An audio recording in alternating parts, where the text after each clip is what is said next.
নমস্কার সবাইকে, কবিতার রান্নাঘরে। আজকে আমি আপনাদের সোয়াবিন দিয়ে একটি রেসিপি করে দেখাচ্ছি। কোনো সময় মাছ মাংস বাদ দিয়ে আপনারা এইরকমভাবে একবার সোয়াবিনের রেসিপিটি করে খেয়ে দেখতে পারেন, যা খেতে দারুণ হয়।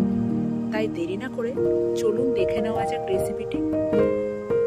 প্রথমে আপনাদের পরিমাণ মতো সোয়াবিন নিয়ে একটু সেদ্ধ করে নেবেন, তারপরে জল ছাড়া এটা একবার মিক্সারে ঘুরিয়ে নেবেন। দেখুন, সোয়াবিনের পেস্টটা ঠিক এইরকমই হবে, একদমই শুকনো। এরপর এর মধ্যে পেঁয়াজ কুচি, ধনেপাতা কুচি, লঙ্কা কুচি আর একটু ক্যাপসিকাম ছোট ছোট করে কেটে রেখে দিয়েছিলাম সেটা দিয়ে দিচ্ছি, আর একটু আদা কুচি দিচ্ছি, আর 2 চামচ বেসন দিচ্ছি। আপনারা বেসনের পরিবর্তে ময়দাও ব্যবহার করতে পারেন। আর 2 চামচ কর্নফ্লাওয়ার দিচ্ছি, আর পরিমাণ মতন লবণ দিচ্ছি, আর একটু হলুদ গুঁড়ো দিচ্ছি। দিয়ে এটা ভালো করে মেখে নেব।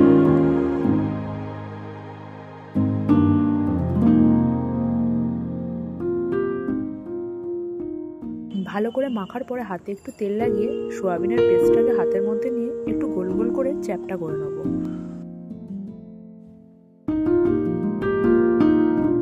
এইভাবে সবগুলি করে নেওয়ার পরে আমি এক সাইডে তেল গরম করতে বসিয়েছিলাম। তেলটি মাঝামাঝি গরম হয়ে গেছে। এরপর এগুলি সব দিয়ে দিচ্ছি। এগুলি মিডিয়াম টু লো ফ্লেমে ভালো করে ভাজা হবে। এগুলি ভাজা হোক ততক্ষণে আমি আর এক সাইডে এর গ্রেভিটা তৈরি করে নিই।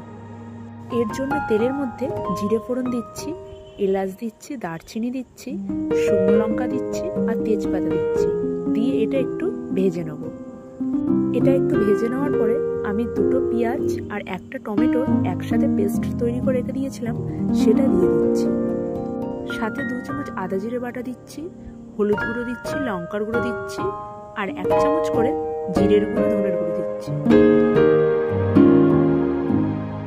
স্বাদ মতন লবণ দিচ্ছি, আর একটু কাশ্মীরি লঙ্কার গুঁড়ো দিচ্ছি।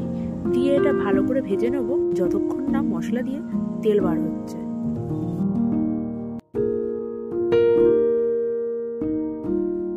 মশলাটা ভাজা হয়ে গেছে, মশলা দিয়ে তেলও ছেড়ে দিয়েছে। ওইদিকে কোপ্তাগুলো ভাজা হয়ে গেছে। এরপর আমি কোপ্তাগুলোকে তুলে মশলার মধ্যে দিয়ে দিচ্ছি।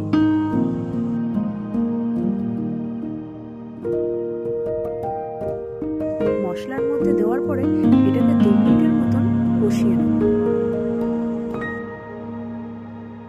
2 মিনিট কষিয়ে নেওয়ার পরে আমি এতে পরিমাণ মতন জল দিয়ে এটা ভালো করে মিশিয়ে নেব। জলের পরিমাণটা এখানে বেশি ব্যবহার করব না। এটা 6 থেকে 7 মিনিটের মতন মিডিয়াম টু লো ফ্লেমে হবে। এটা আমি চাপা দিয়ে দিচ্ছি। 6 মিনিট পরে দেখছি রেসিপিটি আমার একদমই কমপ্লিট হয়ে গেছে। আমি একটু গরম মশলা দিয়ে নাড়াচাড়া করে নামিয়ে দিচ্ছি। আপনারা এরকম সোয়াবিনের কোপ্তা কারি অবশ্যই করে খেয়ে জানাবেন, যা ভাত, রুটি, পরোটার সাথে খেতে খুবই ভালো লাগে। রেসিপিটি ভালো লাগলে লাইক, শেয়ার, কমেন্ট করবেন এবং নতুন নতুন রেসিপি দেখতে পাওয়ার জন্য অবশ্যই আমার ইউটিউবের চ্যানেলটিকে সাবস্ক্রাইব করে দেবেন।